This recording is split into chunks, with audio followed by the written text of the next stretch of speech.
ဆိုရင်ဒဘာယိုအင်တာချင်းကိုရောက်နေတယ်ဒဘာယိုမှာအရန်ကြိုက်တဲ့ခောက်ဆွဲဆိုင်တွေတစ်ဆိုင်ရှိတယ်အမြဲစားနေကြအခုရှိမရှိတော့မသိဘူးအဲ့ဒါလေးကိုသွားရှာပြီးတော့တွေ့ရင်စားပါမယ်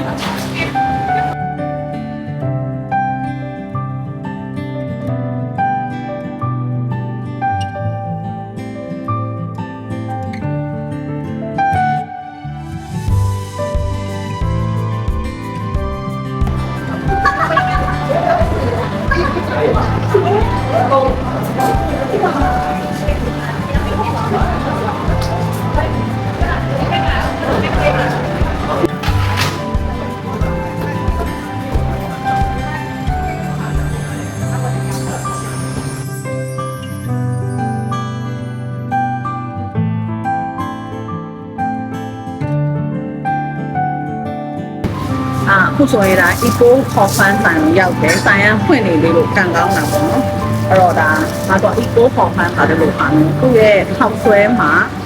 တက်သွန်ကြော်တွေပါတယ်ဒီမှုပေါ့နော်ဒီမှုကြီးတွေပါတယ်ပြီးတော့ချက်သားနဲ့ပြီးလို့ရှိရင်ဝက်စီဘတ်လေးလည်းပါတယ်ဆိုတော့အနေလိုက်အောင်ပဲနော်စုပ်လေးနည်းနည်းလေးထည့်ပြီးတော့သူ့ရဲ့ gravy အဲ့လိုပေါ့ဟိုလေ soy sauce နော် soy sauce အမဲအမဲနဲ့အတုံဒီဆိုင်ကသိမသိဘူးကြီးကအရင်တော့ကဒဘာယိုမှာနေတော့အများနဲ့ပတ်ဝေပတ်ထားခဲ့လို့သိတာအဲ့ဒါတော့ကြရအောင်အဲ့ဒီပေါက်စီတိုင်းအဲ့ဒီလာလေးကဘာမှမဟုတ်ဘူးရလာတော့မပြောင်းဘူးပါရှိပါမယ်အဲ့ဒီဒီပိုးခေါ်ဖန်နဲ့ဒီလိုအမှားထားလဲဆိုတော့နှစ်ယောက်စောက်ဖို့ dumpling soup ဒီ dumpling soup ကလည်းတော့မတော်ပေါ့အောက်ကိုတောင်းရမယ်တဲ့ပါတယ်ဒီဆိုင်လေးကဒဘာယို interchange ထဲမှာရှိတယ်interchange ရဲ့ဒီဘက်အပြင်ဘက်ပေါ့နော်အဲ့ဒီကဟိုညလုံးညွန်တဲ့ကိုယ်ပဲမြဲစားနေကြတာဆိုတာနှစ်ပေါင်းကိုတော်ကြာနေပေါ့နော်ကိုရီရှိနေကြတဲ့အထဲကစားတာဆိုတော့လေဒီပါလေးကိုစားလိုက်ပါဦးမယ်အရင်ကကောင်းပါတယ်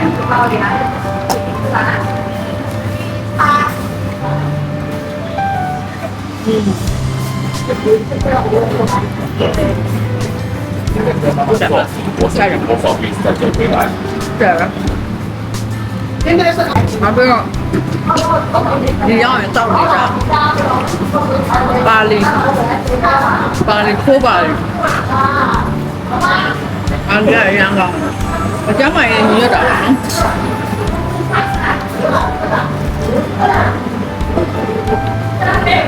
မာရီယာ